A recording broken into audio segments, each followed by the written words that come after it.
हनुमानानं लंका जाळली ती मशाल आमच्या हाती आहे असा इशारा उद्धव ठाकरे यांनी दिला होता। त्यालाच आता एकनाथ शिंदेंनी प्रत्युत्तर देत टोला लगावलाय। एकनाथ शिंदे नेमकं काय म्हणाले पाहूया।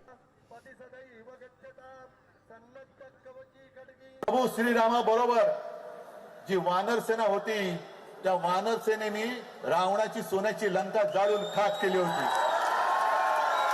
अरे तुम्ही आज आमचा पक्ष चोरला असेल, आमच्याकडचा प्रभू रामचंद्राचा धनुष्यबाण चोरला असेल, पण आज आमच्या हातामध्ये हनुमानाने ज्या मशालीने लंका जाळली होती ती मशाल आज आमच्या हातात आहे। तुमच्या अन्यायाची लंका आम्ही जाळून खाक केल्याशिवाय राहणार नाही। काहींनी नवा शोध लावलाय की हनुमानाने मशालीने लंका जाळली।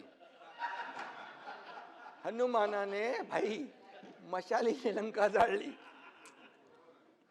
त्यांच्या पक्षाची निशाणी जर लायटर असती